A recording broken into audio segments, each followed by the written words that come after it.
اعوذ باللہ من الشیطان الرجیم بسم اللہ الرحمن الرحیم السلام علی الحسین وعلی علی ابن الحسین وعلی اولاد الحسین وعلی اصحاب الحسین۔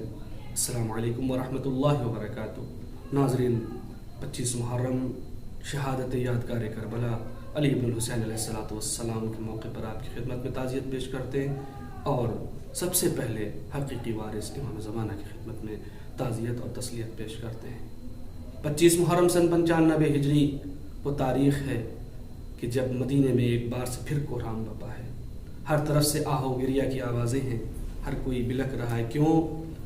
آج حسین کی یادگار اور کربلا کی جو تصویر تھا، واقعہ کربلا کی جو یادگار تھا، دنیا سے رخصت ہو گیا ہے۔ یقیناً امام سجاد علیہ السلام وہ ذات گرامی ہے، وہ شخصیت ہے کہ کربلا کے بعد ان پر جو مصائب کے پہاڑ توڑے گئے ہیں، جو طرح طرح سے ستایا گیا ہے، جو طرح طرح سے ایذائیں دی گئی ہیں، ایک انسان جسے بہت ستایا گیا ہو، جسے بہت زیادہ ایذائیں دی گئی ہوں، جس پر مصیبتوں کے پہاڑ توڑ دیے گئے ہوں، اس کے بعد اس کی زندگی کیسی ہوگی یہ آپ سوچ سکتے ہیں۔ لیکن امام سجاد علیہ السلام کی زندگی واقعہ کربلا کے بعد ایک منفرد زندگی، جیسا انسان تصور کرتا ہے کہ غموں کے پہاڑ ٹوٹ جانے کے بعد یہ انسان ٹوٹ جائے گا، شکستہ ہو جائے گا، ایک پہلو نشین ہو جائے گا، گوشہ نشین ہو جائے گا، لیکن ایسا نہیں ہے۔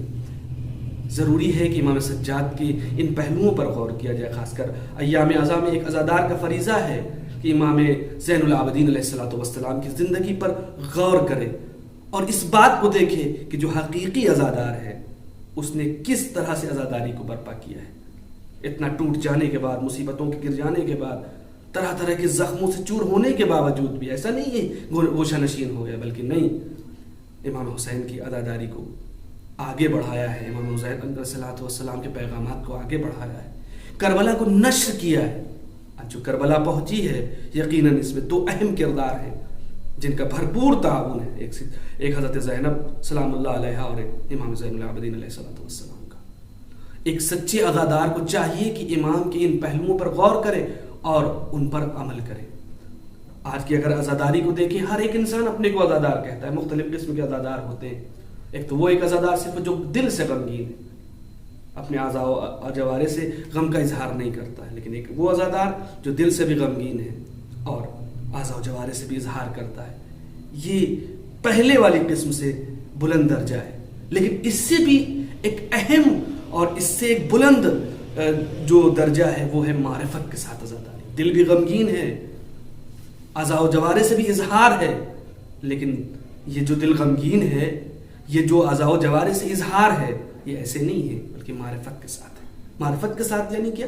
ہم عزاداری کر رہے ہیں مقصد عزاداری کو سمجھتے ہوئے، عزاداری کو کرنا ہے ہمیں مقصد عزاداری کو سمجھتے ہوئے۔ امام زین العابدین علیہ السلام نے واقع کربلا کے بعد جب عزاداری شروع کی ہے تو صرف یہی نہیں ہے کہ ہم گریا کریں گے، صرف نہیں، گریے سے بھی مقصد یہ ہے کہ پیغام کربلا پہنچے، ہمارے بابا کا پیغام نشر ہو۔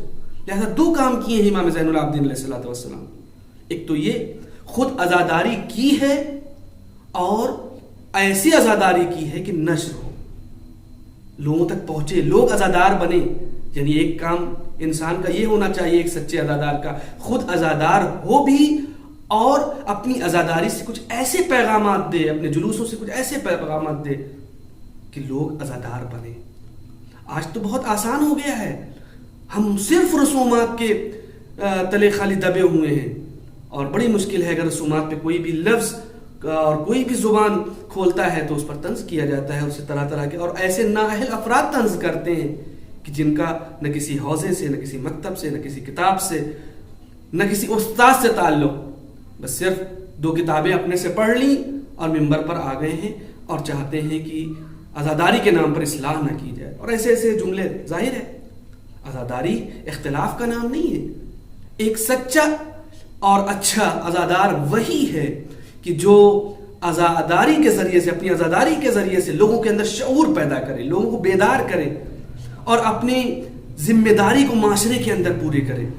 ذمہ داری اس کی کیا ہے؟ لوگوں کو عزادار بنانا، لوگوں تک امام حسین کے پیغام کو پہنچانا، لوگوں کو حسین سے دور کرنا نہیں مقصد، ہمارے عزاداری سے، ہمارے جلوس سے، ہمارے ماتموں سے، ہمارے نوحوں سے، ہماری ذاکری سے، ہماری خطابت سے اگر لوگ عزاداری میں ایک نہیں ہو رہے بلکہ دور ہو رہے ہیں عزاداری سے، لوگ فرش عزا سے دور ہو رہے ہیں، تو اس عزاداری کے بارے میں غور کرنا چاہیے. ہمیں عزاداری مل کر کے ہم قدم ہو کر کے، ایک قدم ہو کر کے چلنا سکھاتی ہے. لہذا جب ہم اپنی عزاداری برپا کریں، جلوس نکالیں، نوحہ پڑھیں، تو ہم اس بات کا ضرور خیال رکھیں کہ ہم عزادار ہیں. ہمیں اپنی عزاداری کے ذریعے سے قوم کو بیدار کرنا ہے، قوم کے اندر شعور پیدا کرنا ہے. لڑائی جھگڑا اختلافات اس کا نام عزاداری نہیں ہے، اور نہ بزرگوں کو بنائی گئی رسومات کا نام عزاداری ہے. عزاداری کی عبادت ہے، عبادت کی طرح انجام دی جائے. السلام علیکم ورحمۃ اللہ وبرکاتہ.